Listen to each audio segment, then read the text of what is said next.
દાખલા તરીકે લાખો વર્ષો પહેલાની વાત કરીએ આપણે તો મૃત અથવા તો વનસ્પતિના અવશેષો છે, પ્રાણીના અવશેષો છે, ઉષ્મા અને આ દબાણ જે જમીનમાં દટાઈ ગયા એમાં ઉષ્મા અને દબાણને લીધે જમીન ઉપર નીચે અને તે આખરે બની ગયા પેટ્રોલિયમ અને કુદરતી વાયુ. તો એને કહેવામાં આવે છે અશ્મિભૂત બળતણ. બરાબર. હવે એમાં કેવી રીતના હોય છે અશ્મિભૂત બળતણ તરીકે કોણ કોણ હોય છે? કોલસો છે, પેટ્રોલિયમ વાયુ છે, કુદરતી વાયુ છે, હાઇડ્રો એટલે કે જળ છે, ન્યુક્લિયર છે અને પવન છે. આ બધી ઊર્જા જ્યારે મુખ્ય ઊર્જા સ્ત્રોત તરીકે વર્તે છે ત્યારે એને કહેવામાં આવે છે અશ્મિભૂત બળતણ. બરાબર.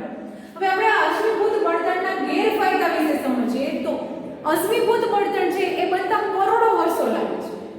આ કરોડો વર્ષોમાં બનતા લાગવા છતાં એનો જે સમય હોય છે, એનો જે જથ્થો હોય છે એ મર્યાદિત માત્રામાં જ હોય છે.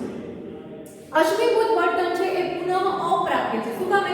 કેમ કે એ વારંવાર આપણને પ્રાપ્ત થતું નથી, કેમ કે એક દિવસ ખૂટી જવાનું છે. કોલસો છે, પેટ્રોલિયમ છે, આ જે વાયુનું દહન થાય છે એનાથી વાયુનું પ્રદૂષણ પણ ઉત્પન્ન થાય છે. દાખલા તરીકે કોલસો છે તો કોલસા ઉત્પન્ન થાય તો કોલસોને આપણે એનું દહન કરીએ તેનાથી શું થાય છે તો કે એનાથી આપણે પ્રદૂષણ પણ ફેલાય છે. તો આ પણ એક પ્રકારના શું છે ગેરફાયદા છે. બરાબર. કાર્બન મુક્ત થતા એનામાં પ્રદૂષણનું કારણ શું હોય છે? તો એમાં કાર્બન છે, નાઇટ્રોજન છે, આ બધા એસિડ હોય છે. એના લીધે જે આ એસિડિક એસિડ છે એ આપણા શરીરના માં જાય, એનો શ્વાસ જો આપણે લઈએ તો આપણને કે શું થાય છે? નુકસાન થાય છે. બરાબર. તો અને સાથે સાથે આ જે પ્રદૂષણથી ગ્રીન હાઉસ ઇફેક્ટ પણ સર્જાય છે, જેથી વાદળાઓ જે બને છે આકાશમાં એના કરતા એ ત્યાંથી આપણને પ્રદૂષણને લીધે ગ્રીન હાઉસ ઇફેક્ટ સર્જાય છે અને કાર્બન ડાયોક્સાઇડ વાયુ વધારે પ્રમાણ થાય છે. અને આપણે બધાને ખબર છે કે કાર્બન ડાયોક્સાઇડ વાયુ વધારે પડતા શ્વાસમાં લેવાથી આપણા શરીરને પણ નુકસાન થાય છે. તો આવી રીતના અશ્મિભૂત બળતણ છે એ ગેરફાયદા પણ ઘણા બધા છે. સાથે સાથે એ પુનઃ અપ્રાપ્ય સ્ત્રોત પણ છે, જેનાથી શું થશે કે એક સમય શું થઈ જવાનું છે? ખૂટી જવાનું છે. બરાબર. તો આવી રીતના પ્રદૂષણ જો આને આપણે અટકાવવું હોય તો એના શું ઉપાય કરી શકીએ આપણે? તો ઘણી પ્રવૃત્તિઓ કરી શકીએ, એટલે કે ટેકનિક કરી શકીએ જેના દ્વારા બળતણનું દહન કેવું થઈ જાય? ઓછું થઈ જાય. ઓકે. હવે આ દહનથી ઉદ્ભવતા જે હાનિકારક વાયુઓ હોય છે એમાં રાખ હોય છે, એનો કોઈક એવી ટેકનોલોજીનો ઉપયોગ કરી શકીએ જેના દ્વારા એની જે ધુમાડો છે એ શું કરી શકાય? ઓછું કરી શકાય, જેના લીધે શું થાય છે? પ્રદૂષણ છે એની માત્રા હંમેશા ઓછી થઈ જાય. તો આવી ટેકનિકનો યુઝ પણ કરી શકીએ છીએ. સાથે સાથે સીસુ એટલે કે એના સહિત પેટ્રોલનો જે ઉપયોગ થાય છે એનો ધુમાડો બહાર કાઢતી પાઇપમાં નાઇટ્રોજનનો ફિલ્ટર તરીકે ઉપયોગ કરે. તો આપણા વાહનો, દાખલા તરીકે વાહનો છે અથવા તો ઉદ્યોગો છે, એમાં જે ઉપર પાઇપ લગાવેલું હોય છે ને એમાં તમે જો એ પાઇપમાં નાઇટ્રોજનનો ફિલ્ટર તરીકે ઉપયોગ કરો તો પ્રદૂષણ કેવું થઈ જાય છે? ઓછું થઈ જાય છે. બરાબર. સાથે સાથે વાહન મુક્ત વિસ્તારો એટલે કે અમુક વિસ્તારોને વાહન મુક્ત તરીકે જાહેર કરી દેવાના. અમુક સમયમાં એ વાહનો જે છે એમાં ચલાવવા દેવાના છે. તો આવો વાહન મુક્ત એક દિવસ નક્કી કરીએ કે તે દિવસે વાહનો ચલાવવાના નહીં. બરાબર. તો એનાથી પણ આપણે આ જે પ્રદૂષણ છે એનો આપણે પ્રદૂષણ છે ઓછું કરી શકીએ છીએ. સાથે સાથે તમારા વાહનની નિયમિત સર્વિસ કરાવો તો પણ પ્રદૂષણ ઓછું થાય છે. બીજું કે સીએનજી નો ઉપયોગ બળતણ તરીકે ઉપયોગ કરવો એ સૌથી શ્રેષ્ઠમાં શ્રેષ્ઠ ઉપાય છે કે સીએનજી નો ઉપયોગ જો તમે બળતણ તરીકે કરો તો તમારું પ્રદૂષણ છે ઓછું કરી શકાય છે. સાથે સાથે લોક પરિવહન સેવા એટલે કે પબ્લિક ટ્રાન્સપોર્ટેશન ફેસિલિટી એમાં પણ તમે ઉપયોગ કરી શકો છો. સીએનજી નો ઉપયોગ કરી શકો છો, ટ્રાન્સપોર્ટેશન ફેસિલિટી નો ઉપયોગ કરી શકો છો અને તમારા વ્યવહાર માટે કે ઉદ્યોગોમાં જો તમારે વાહનોને લીધે જે કંઈ કરવું હોય એના માટે થઈને તમે વાહનોનો પણ ઓછો ઉપયોગ કરી શકો છો. બરાબર. જો આપણને એવું વિચારવામાં આવે કે વિદ્યુત પુરવઠો ન મળે તો શું થાય? જો વિદ્યુત પુરવઠો ન મળે તો એક જ વસ્તુ થઈ શકે છે કે કોઈ પણ દેશમાં પ્રત્યેક વ્યક્તિ દીઠ મળતી વિદ્યુત ઉર્જા છે એ દેશના એક વિકાસ માટે ખૂબ જ જરૂરી છે. આ દેશનો વિકાસ એટલે આપણું જીવન વિદ્યુત ઉર્જા ઉપર એટલું બધું આધારિત છે કે એના વગર જીવવું આપણે કેવું છે? મુશ્કેલ છે.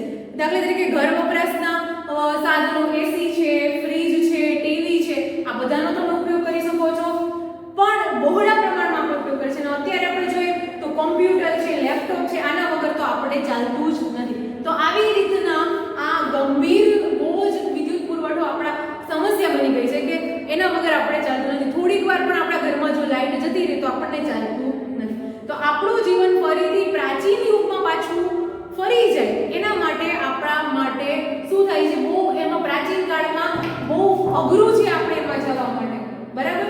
તો એવી રીતના આપણે વિદ્યુત પુરવઠો છે એનો ઉપયોગ એ ન મળે તો આપણા જીવનમાં બહુ અત્યારે આપણે ચાલતું નથી, ખૂબ જ આપણે નુકસાન થાય છે. ઓકે, આપણે થર્મલ પાવર પ્લાન્ટ વિશે વાત કરીએ કે ટૂંક નોંધ લખો થર્મલ પાવર પ્લાન્ટ, કે તાપ વિદ્યુત ઉત્પન્ન કરવા માટે જે સાધન વપરાય છે કે જે આપણે પ્રેશર કુકરની વાત કરતા હોય, બરાબર. એવી રીતના આપણે આજના યુગમાં એવું કયું ઊર્જાનું સ્વરૂપ છે કે જે આવશ્યક બની ગયું છે, તો એ જે આજના યુગનું વિદ્યુત ઊર્જાનું સ્વરૂપ છે એ કેવું બની ગયું છે, એકદમ આવશ્યક બની ગયું છે.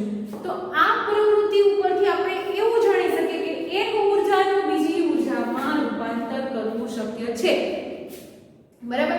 તો એવી રીતના ઘણા બધા પાવર પ્લાન્ટ બનાવવામાં આવે છે જેનાથી વિદ્યુત મેળવવામાં આવે છે, કેમ કે વિદ્યુત વગર આપણે ચાલતું નથી તો કાંઈક તો રસ્તો કાઢવો જ પડશે, બરાબર. તો thermal power plant, water plant, જળ વિદ્યુત પ્લાન્ટ, બરાબર.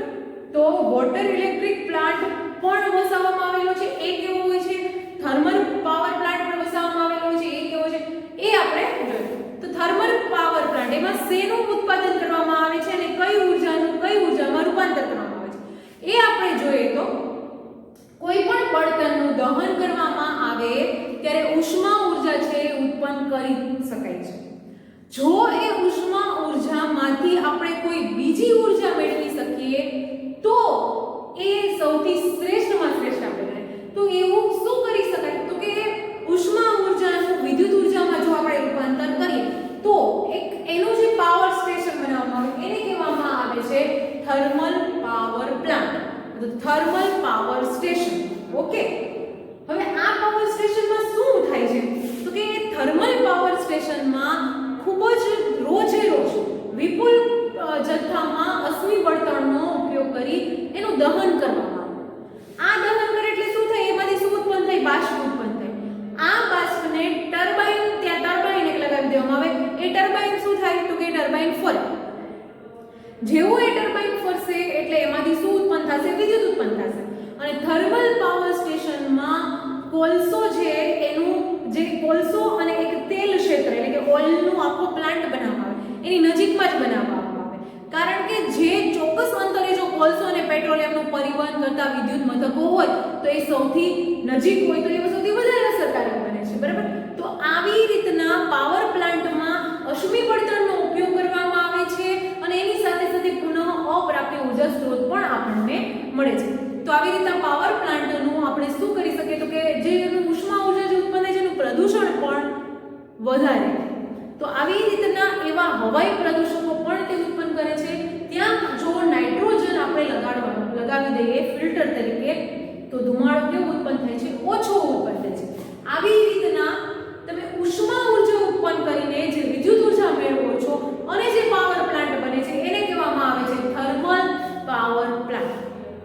ઓકે, નેક્સ્ટ આપણે જોઈએ છીએ કે જળ વિદ્યુત પ્લાન્ટ એટલે શું. જળ વિદ્યુત પ્લાન્ટ એટલે શું?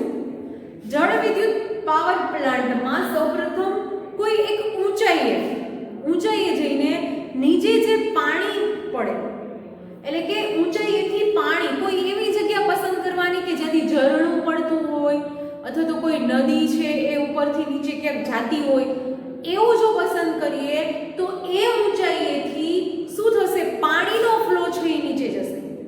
એટલે કઈ ઊર્જા થઈ, તો સૌથી પહેલા સ્થિતિ ઊર્જા એનું વિદ્યુત ઊર્જામાં રૂપાંતર કરે છે કોણ, વોટર પાવર પ્લાન્ટ. ઓકે, આપણા દેશમાં ઊર્જાની માંગનો જથ્થો એટલો બધો વધી ગયો છે કે એના લીધે આપણે જળ વિદ્યુત મથક, જળ વિદ્યુત પ્લાન્ટ છે એના દ્વારા પૂરો પાડીએ છીએ. જળ વિદ્યુત પ્લાન્ટ ખાસ કરીને ડેમમાં વધારે એની સાથે સંકળાયેલ, કેમ કે ડેમમાં શું થતું હોય, પાણીનો ફ્લો કેવો હોય છે, વધારે હોય છે, એટલે પાણીના ફ્લોને જે ઉત્પન્ન કરે એવી નદી એને ઊંચા બંધ ઉપર બાંધવામાં આવે, અને એ નદી પર ઊંચો જે બંધ બાંધવામાં આવે છે એમાં પાણીના પ્રવાહને રોકી લઈ અને પાણીનો મોટા જળાશયમાં એકત્રિત કરવામાં આવે.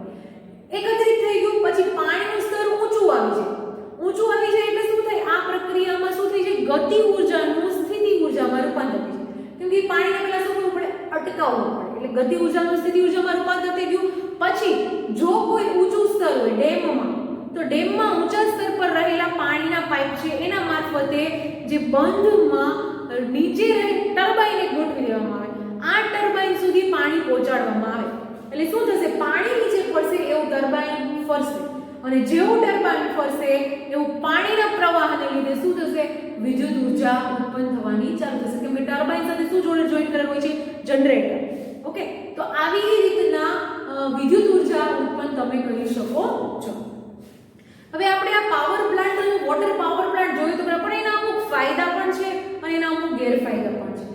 ફાયદા શું છે, તો કે ઊર્જાનો બિન પ્રદૂષકકારક સ્ત્રોત છે. કોણ, water power plant. Thermal power પ્લાન્ટમાં પ્રદૂષણ ઉત્પન્ન થશે. વોટર પાવર પ્લાન્ટ છે એમાં પ્રદૂષણ ઉત્પન્ન થતું નથી, કેમ કે પાણી છે અને ટર્બાઇન છે, એટલે કોઈ પણ પ્રકારનું પ્રદૂષણ, ધુમાડો કે એવું કંઈ આમાં આવતું નથી. બીજી વસ્તુ ફાયદો એ છે કે પુનઃ પ્રાપ્ય સ્ત્રોત છે. પાણી છે એ કેવું છે, વરસાદને કારણે દર વખતે જળાશયમાં પાણી ફરીથી ભરાવાનું જ છે, એટલે આપણે પાણીની કોઈ ચિંતા નથી, કેમ કે પુનઃ પ્રાપ્ય સ્ત્રોત છે, વારંવાર આપણને પ્રાપ્ત થાય છે. એના ગેરફાયદા શું છે, તો કે એના ગેરફાયદા એ છે કે પાણી છે ને, જો અમુક ચોક્કસ વિસ્તાર એના માટે નક્કી કરવો પડે. દાખલા તરીકે પર્વતનો પ્રદેશ છે, પર્વતીય પ્રદેશ છે, એમાં જ આવું કરી શકાય. અને બીજી વસ્તુ એ કે ખૂબ જ આ પાવર પ્લાન્ટ ખર્ચાળ છે, કેમ કે એની માટે ડેમની ઉપર બંધ બનાવવા પડે છે, પછી એમાં પાણીનો ફ્લોને વ્યવસ્થિત સ્થિતિ ઊર્જામાં લાવવો પડે છે, ટર્બાઇન વસાવવા પડે. આ બધું કેવું છે, ખૂબ જ ખર્ચાળ છે. સાથે સાથે એનો ગેરફાયદો એ પણ છે કે બંધ નિર્માણ માટે અમુક જે કૃષિ લાયક જે જમીન છે અને જેમાં માનવ વસવાટ પણ થાય છે એ બધાને શું કરવું પડે છે, નષ્ટ કરવી પડે છે.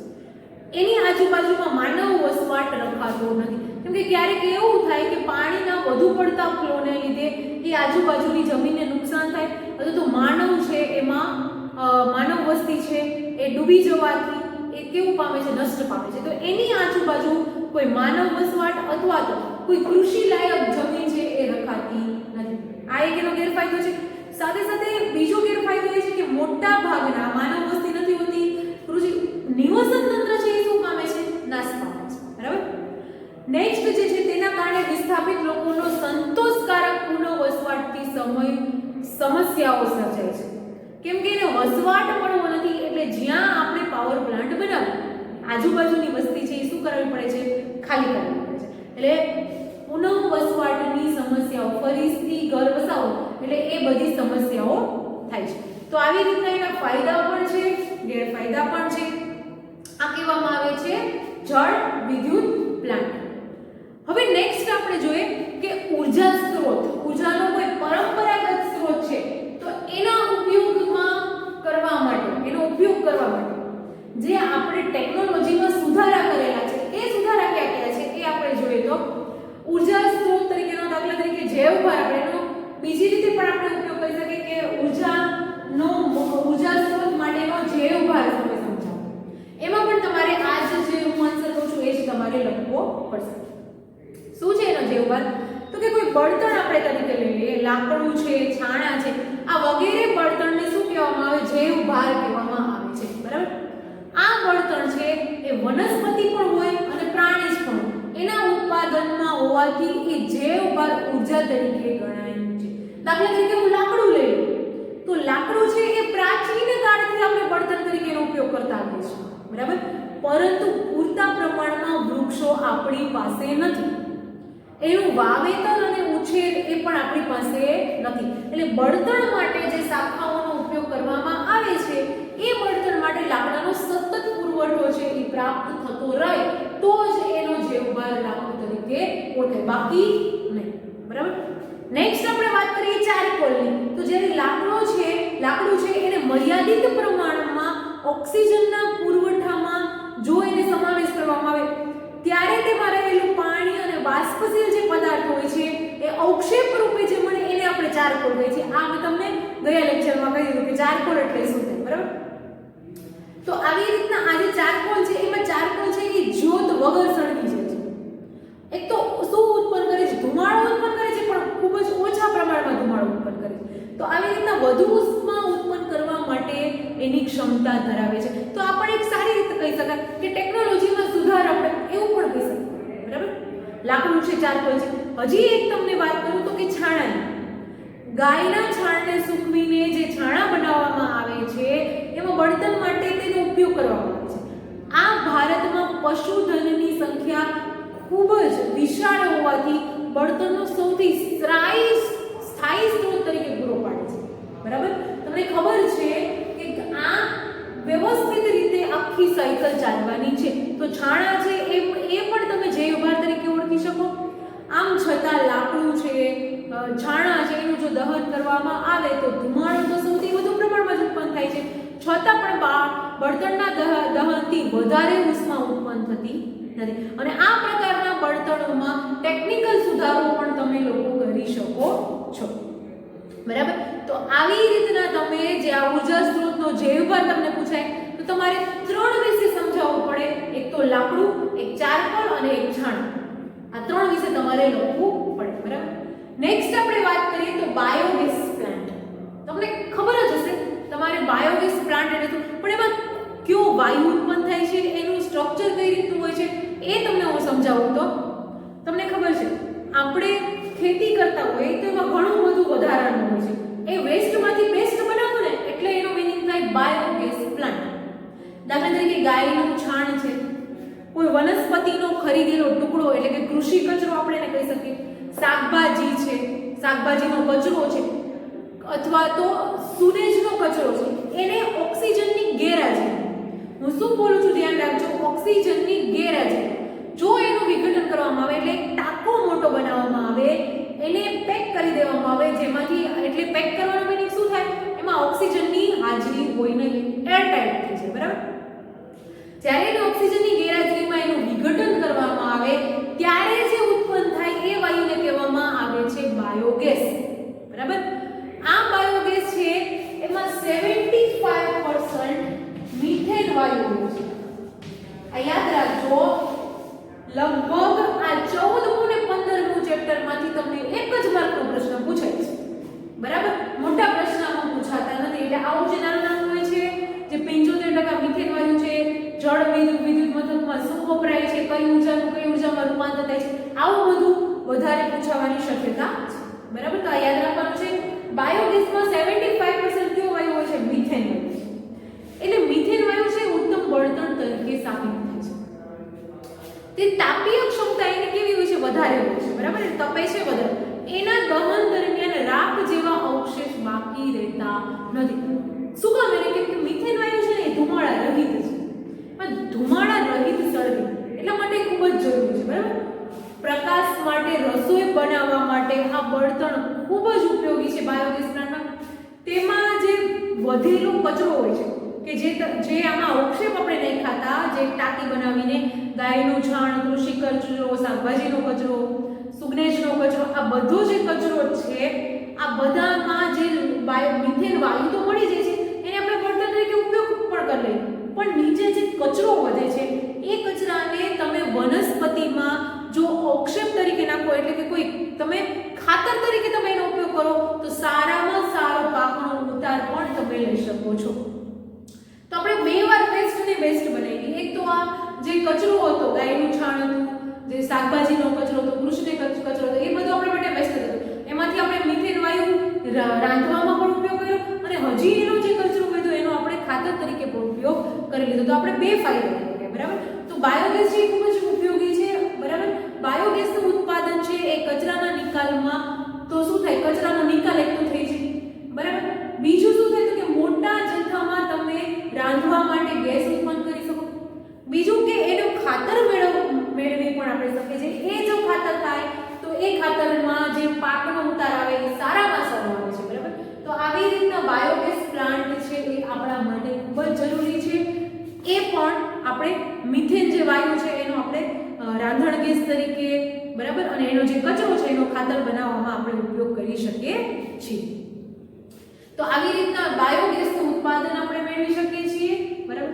હવે એનામાં જે મેં તમને આજે જે હું PDF મોકલું છું તમારા હોમવર્ક માટે, એમાં તમને MCQ થોડાક મોકલું છું અને પાવર પ્લાન્ટ, વિદ્યુત power plant, thermal power plant અને વોટર પાવર પ્લાન્ટ, આ બે વિશે લખવાનું છે. અને બાયોગેસ પ્લાન્ટની એક આકૃતિ મોકલું છું તમને, એ પણ તમારે એના ટૂંક નોંધ તરીકે લખવાની રહેશે. Okay, thank you.